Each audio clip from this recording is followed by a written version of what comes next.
జనసేన అధినేత సైలెంట్ అయ్యారా? ఎన్నికల తర్వాత వ్యూహాత్మక మౌనం పాటిస్తున్నారా? ఎన్నికలు ముగిసినప్పటి నుండి ఆయన వాయిస్ ఎందుకు వినిపించడం లేదు? ఎన్నికల రోజు ఆ తర్వాత రాష్ట్రంలో జరుగుతున్న పరిణామాలపై ఇప్పటి వరకు పవన్ కళ్యాణ్ స్పందించకపోవడానికి కారణాలేంటి? ఇప్పుడివే ప్రశ్నలు తెలుగు రాష్ట్రాల్లో వ్యక్తమవుతూ ఉన్నాయి. ఇంతకు జనసేనాని మౌనానికి కారణాలేంటి?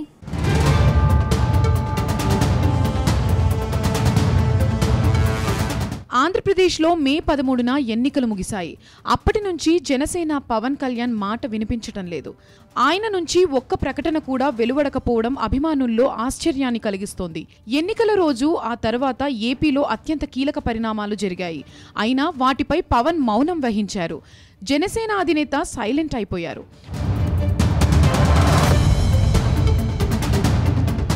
ముఖ్యంగా మాచర్ల ఘటన తెలుగు రాష్ట్రాలను కుదిపేసింది.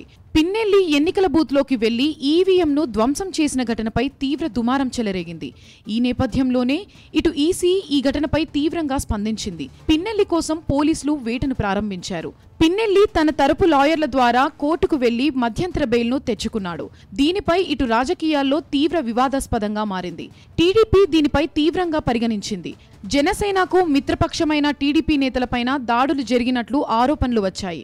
ఇంత జరుగుతున్నా పవన్ స్పందించకపోవడం ఉత్కంఠభరితంగా మారింది.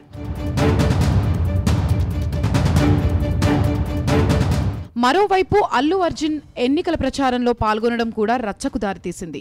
రాష్ట్ర రాజకీయాల్లోనే కాకుండా మెగా ఫ్యామిలీలోనూ చిచ్చు పెట్టింది. జనసేనకు మద్దతు ప్రకటించకుండా ఎన్నికల ముందు నంద్యాల వైసీపీ సిట్టింగ్ ఎమ్మెల్యే ఇంటికి వెళ్లడం చర్చకు దారితీసింది. దీనిపై నాగబాబు ఎక్స్ వేదికగా కామెంట్లు చేయడంతో అల్లు అర్జున్ ఫ్యాన్స్ ట్రోల్ చేశారు. ఈ ఘటనపై కూడా పవన్ ఎలాంటి వ్యాఖ్యలు చేయలేదు. అంతేకాకుండా రెండు తెలుగు రాష్ట్రాల్లో డ్రగ్స్ ఘటన సంచలనంగా మారింది. బెంగళూరు రేవ్ పార్టీ ఘటనపై పోలీసులు స్పీడ్గా దర్యాప్తు చేపట్టారు. ఈ ఘటనలో ఇప్పటికే 86 మందికి పోలీసులు నోటీసులు జారీ చేసినట్లు తెలుస్తోంది. ఈ డ్రగ్స్ కేసులో నటి హేమ దొరికిపోయారు. ఇంతటి షాకింగ్ ఘటనలు తెలుగు రాష్ట్రాల్లో సంభవిస్తున్నా కూడా జనసేనాని ఏమాత్రం స్పందించలేదు. ఇక జూన్ 4వ తేదీన ఎన్నికల ఫలితాలు వెలువడనున్నాయి. ఈసారి కూటమి భారీ మెజారిటీతో గెలుస్తుందని ధీమా వ్యక్తం చేస్తున్నారు. జనసేనాని పవన్ కళ్యాణ్ అత్యధిక మెజారిటీతో గెలుస్తారని ప్రచారం జరుగుతోంది. ఆయనకు డిప్యూటీ సీఎం పోస్ట్ కూడా ఇవ్వనున్నట్లు తెలుస్తోంది. ఎన్నికల పోలింగ్ ముగిసిన తర్వాత జగన్ గెలుపుపై ధీమా వ్యక్తం చేశారు. 2019 కంటే ఎక్కువ సీట్లు గెలుచుకుంటామని తేల్చి చెప్పారు. అటు చంద్రబాబు సైతం తామే గెలుస్తామని స్పష్టం చేశారు.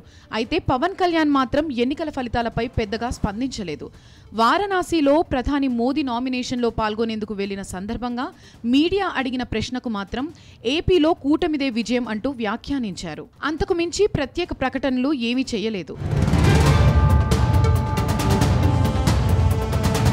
అయితే పవన్ కళ్యాణ్ ఎన్నికల తర్వాత నుంచి ఒక ప్రత్యేకమైన స్ట్రాటజీని ఫాలో అవుతున్నారని పలువురు అభిప్రాయపడుతున్నారు. ఒకప్పటిలాగా ప్రతిదానికి దుందుడుకుగా వ్యవహరించకుండా వేటికైతే రెస్పాండ్ అవ్వాలో వాటికి రెస్పాండ్ అవుతున్నారని కొందరు అంటున్నారు. మొత్తానికి పవన్ వ్యూహాత్మక మౌనం పాటిస్తున్నారన్నది అర్థమవుతోంది. ఇదిలా ఉంటే ఏపీ రాజకీయాలు కీలకంగా మారిపోయాయి. అన్ని పార్టీలు తామే గెలుస్తామంటూ ధీమా వ్యక్తం చేస్తున్నాయి. జూన్ 4న తామే అధికారంలోకి వస్తామంటూ వైఎస్ఆర్సీపీ అంటుండగా కూటమి గెలుస్తుందని కూడా టీడీపీ చెబుతోంది. ఈ నేపథ్యంలో ఏపీలో ప్రజలు ఎవరికి ఓటు వేశారో తెలియడానికి మాత్రం మరికొన్ని రోజులు వేచి చూడాల్సిందే.